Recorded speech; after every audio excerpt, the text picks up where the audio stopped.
Oke, baik Nurlan, kita akan melanjutkan ke sesi berikutnya, yaitu tahap intervensi. Di tahap ini, saya akan membantu kamu menemukan cara-cara untuk membangun kembali rasa percaya diri kamu. Seperti yang sudah kita bicarakan tadi, di mana kamu itu merasa ragu, takut salah, dan sulit menyampaikan pendapat ya. Iya Bu, rasanya kayak ada yang nahan di dalam dada saya setiap kali saya mau ngomong. Saya itu takut orang mikir saya itu aneh, dan juga saya itu merasa takut ketika bicara di depan, karena takut nanti omongan saya ini teman-teman saya itu anggap tidak penting Bu. Oke, baik. Terima kasih karena kamu sudah mau jujur. Itu langkah yang bagus sekali. Nah, tahap intervensi ini akan berfokus pada 3 hal. Yang pertama, saya akan berbagi informasi baik tentang kamu, tentang pengalaman saya, maupun hal umum yang bisa membantu kamu memahami kepercayaan diri secara psikologis. Yang kedua, saya akan memberikan beberapa nasihat yang bisa kamu praktikkan dalam kehidupan sehari-hari kamu. Dan yang ketiga, yaitu saya akan berbagi contoh pengalaman pribadi saya yang mirip dengan situasi kamu, supaya kamu tahu bahwa perubahan itu mungkin terjadi karena adanya pengalaman yang telah kamu lalui. Kita mulai dari informasi tentang kamu ya. Dari pertemuan sebelumnya, saya tahu bahwa kamu itu siswa yang rajin dan mempunyai nilai yang bagus. Akan tetapi kamu bilang kamu itu jarang mau tampil di depan umum. Apakah itu benar? Iya Bu, benar. Memang saya mempunyai nilai yang bagus, tapi kalau saya disuruh presentasi atau baca di depan teman-teman, rasanya itu saya langsung gemetar. Rasanya itu ketika saya bersuara itu kayak bakal diketahuin oleh teman-teman saya Bu. Oke, saya bisa mengerti. Banyak orang yang mengalami hal yang sama. Menurut dari sisi psikologi, kepercayaan diri itu muncul dari keyakinan seseorang terhadap kemampuan dirinya sendiri. Kepercayaan ketika seseorang sering menerima kritik dan dibanding-bandingkan sejak kecil, otaknya bisa merekam perasaan tersebut. Contohnya, saya tidak cukup baik. Itulah yang disebut dengan self-doubt atau keraguan terhadap diri sendiri. Oke, Nurlan, coba kamu lihat ini. Ini adalah pola umum yang terjadi pada orang dengan kepercayaan diri rendah, seperti pikiran negatif. Contohnya, dia berpikir bahwa saya nggak bisa. Terus ada juga perasaan cemas, seperti jantung berdebar dan tangannya dingin. Ada juga perilaku menghindar.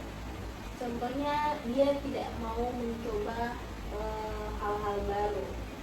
Nah, akibatnya kesempatan berharga terlewatkan dan makin yakin kalau diri sendiri itu tidak mampu. Kalau lingkaran ini tidak diputus, seseorang bisa terus terjebak di situ. Tapi kabar baiknya, kita bisa memutuskan lingkaran itu dari titik mana saja. Misalnya dengan mengubah pikiran negatif menjadi lebih realistis. Berarti Bu, seperti yang Ibu jelaskan tadi, berarti saya itu ngomong terhadap diri saya sendiri gitu Bu? Ya, betul sekali. Misalnya ketika kamu berpikir, saya pasti selalu salah ketika saya berbicara. Nah, kamu bisa ubah jadi, saya akan coba dulu. Nanti kalau saya salah, saya akan belajar lagi. Nah, itu perbedaan kecil, tapi efeknya besar sekali bagi otak. sekarang sedikit tentang informasi pribadi saya sebagai seorang konselor, supaya kamu tahu bahwa saya juga pernah berjuang dan dengan hal yang serupa. Dulu waktu saya masih SMA, saya termasuk anak yang paling pendiam. Kalau disuruh maju ke depan, tangan saya bisa basah dingin.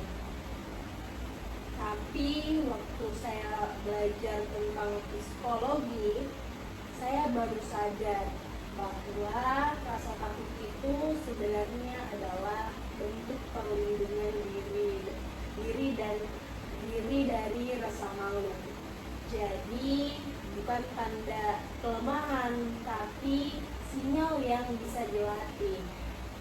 Dan secara umum banyak penelitian menunjukkan bahwa rasa percaya diri ini bisa dibangun lewat 3 hal, yaitu pengalaman diri yang akurat, pengalaman sukses kecil berulang, dan dukungan sosial positif seperti yang sedang kamu jalani sekarang.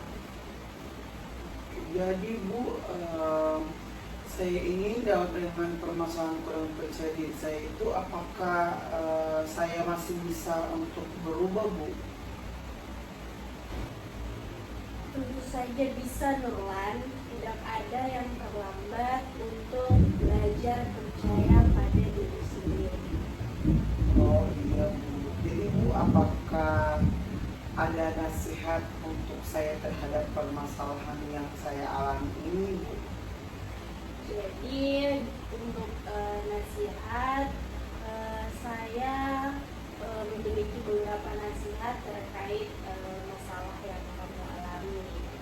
Mungkin kamu bisa renungkan dan praktikkan.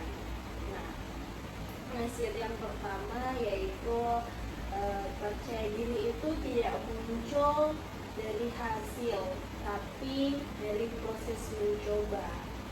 Kamu tidak akan merasa yakin dulu baru mencoba, tapi kamu harus mencoba dulu untuk bisa merasa yakin. Jadi mulailah dari langkah kecil, misalnya berani mengangkat tangan saat guru bertanya, atau memberi pendapat saat sesi diskusi di dalam kelas. Oh iya Bu, sebenarnya Bu saya itu pernah nyoba, tapi pas semua orang lihat di saya itu saya langsung blank, pikiran saya langsung kemana-mana. Saya itu takut merasa bahwa omongan saya yang saya keluarkan itu tidak penting bagi mereka, dan juga saya itu takut kalau mereka itu anggap saya aneh Bu di depan kelas itu Bu. Oke, Nurlan, itu wajar sekali. Otakmu sedang bereaksi terhadap stres sosial.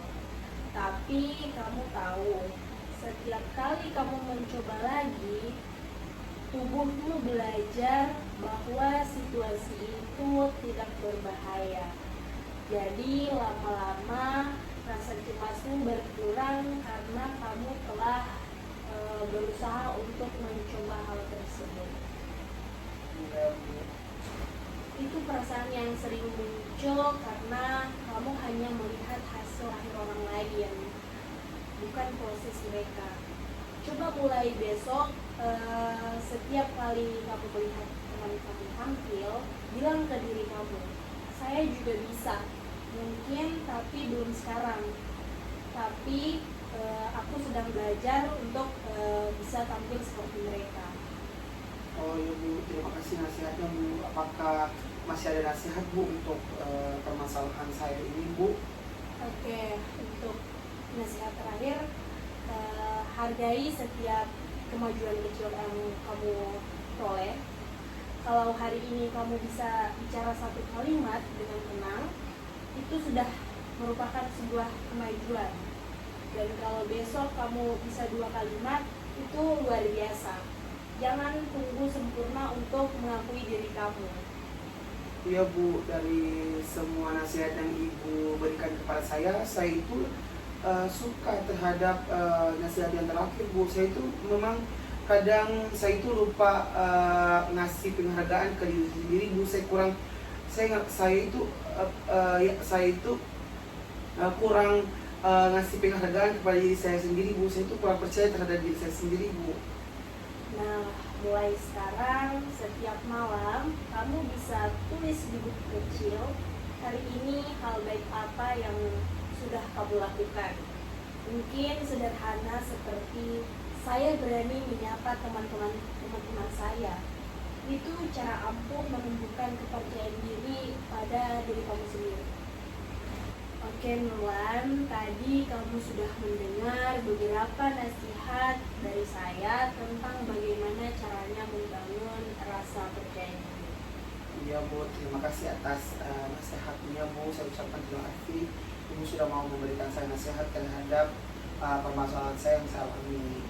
Nah, saya mau tanya Bu, apakah Ibu memiliki pengalaman pribadi yang sama dengan permasalahan saya Bu?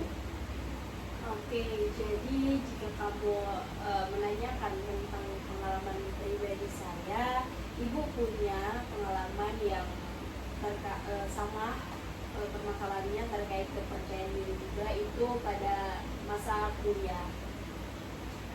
Waktu Ibu kuliah, Ibu mengambil jurusan bimbingan dan konseling. Banyak teman saya yang tampil sangat percaya diri, mereka aktif berbicara di kelas, memimpin diskusi, ikut organisasi, dan sering menjadi pusat perhatian. Sedangkan waktu itu Ibu, jujur saja, Ibu termasuk mahasiswa yang sangat takut tampil. Ibu sering berpikir, kalau saya bicara nanti pasti salah.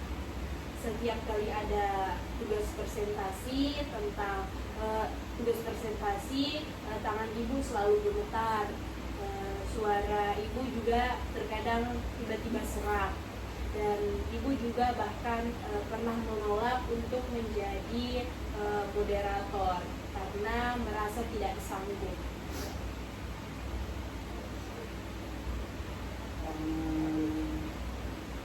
Berarti Ibu ini juga pernah merasa takut kayak yang saya alami Bu? Iya, Ibu pernah Nurlan, bahkan waktu itu Ibu sampai sempat berpikir kalau Ibu tidak berani bicara, bagaimana nanti saya bisa jadi guru BK.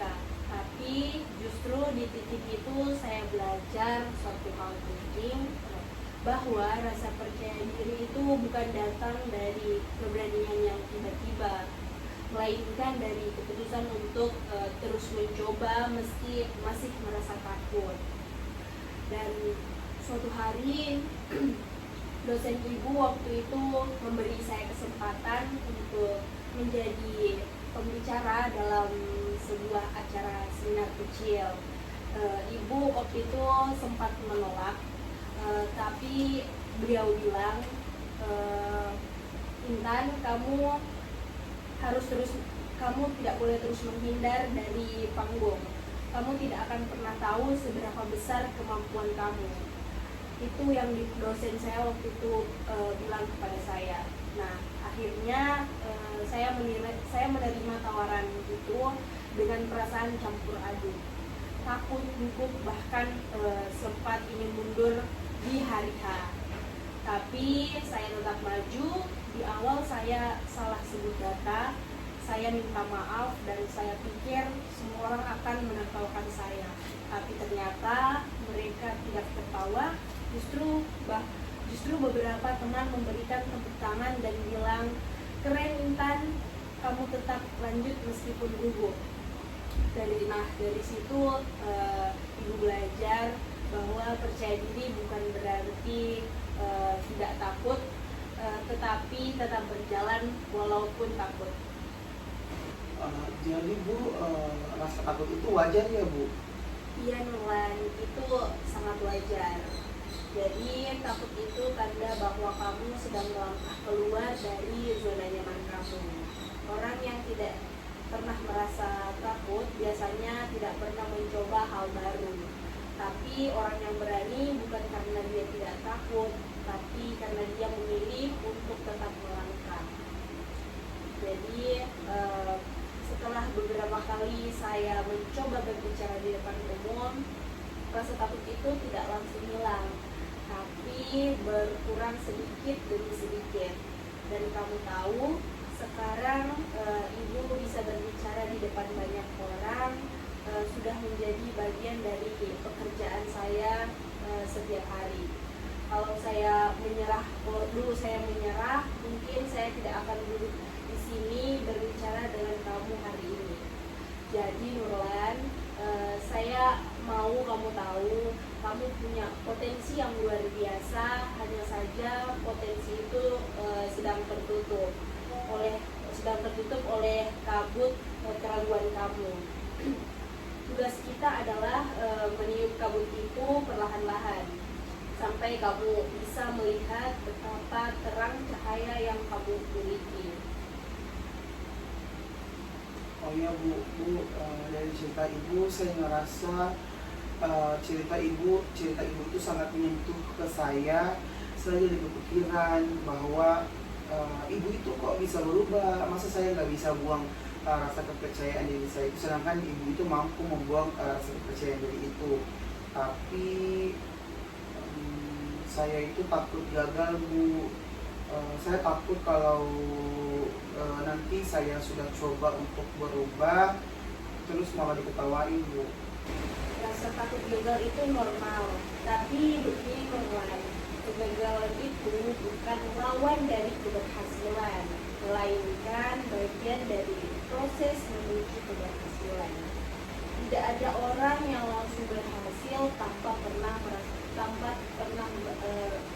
melakukan kesalahan. Bahkan waktu saya pertama kali jadi seorang guru BK, saya pun masih sering gugup berbicara di depan kelas. Tapi saya tidak langsung menyalahkan diri saya. Saya katakan pada diri saya sedang belajar. Dan kamu pun sedang belajar. Jadi kalau nanti kamu mencoba lalu hasilnya belum sesuai harapan kamu, itu bukan kegagalan, tapi itu bagian dari latihan. Oh iya Bu, saya jadi lebih semangat Bu. Saya kepingin bisa kayak ibu, bisa membuang rasa takut itu, berani melawan takut, berani berbicara di depan banyak orang. Saya jadi semangat untuk bisa berubah Bu. Ya, kamu pasti bisa. Nurlan, keberanian itu bukan bakat, tapi kebiasaan yang dibangun dari latihan kecil yang dilakukan terus-menerus. Iya Bu. Oke, sekarang kita masuk pada bagian refleksi. Nurlan, ibu ingin kamu menyebutkan tentang apa hal yang paling kamu pelajari dari sesi kita hari ini. Terus bagaimana perasaan kamu setelah mendengar cerita dan nasihat dari ibu, dan langkah kecil apa yang kamu ingin coba untuk minggu ini agar dapat melatih kepercayaan diri kamu. Saya jawab satu-satu ya Bu. Untuk pertanyaan tadi apa Bu? Oke, pertanyaan ibu tadi yaitu apa hal yang paling kamu pelajari dari sesi kita hari ini? Oke, yang saya pelajari dari sisi hari ini Bu, ternyata saya tahu bahwa percaya diri itu bisa dilatih. Saya juga belajar kalau takut itu wajar. Itu Bu yang saya dapat pelajari Bu. Pertanyaan keduanya Bu. Oke, terus bagaimana perasaan kamu setelah mendengar cerita dan nasihat dari ibu? Perasaan saya ngerasa kayak lebih tenang aja Bu, kayak beban di dada saya ini kayak berkurang begitu Bu. Oke, selanjutnya langkah kecil apa yang kamu ingin coba dalam minggu ini untuk melatih kepercayaan diri kamu. Oke, kalau ditanya untuk langkah kecil Bu, mungkin untuk langkah kecil yang saya mau coba itu, saya mau coba ingin bicara waktu diskusi kelompok minggu depan Bu. Kebetulan saya ada tugas untuk diskusi kelompok. Meskipun cuma satu kalimat, saya mau mencobanya Bu. Oke, itu merupakan langkah yang sangat bagus.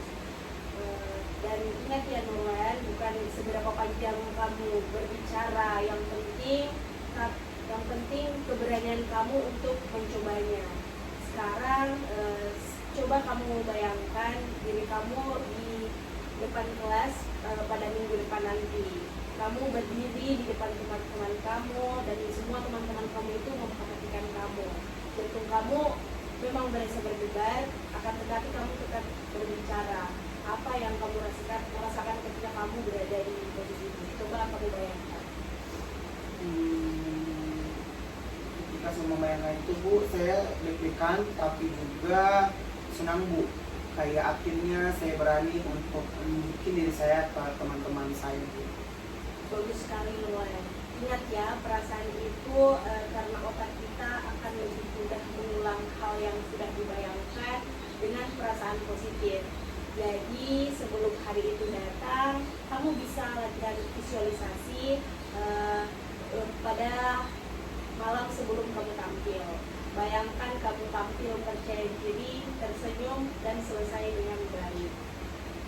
Berarti Bu, itu kayak latihan mental gitu ya Bu?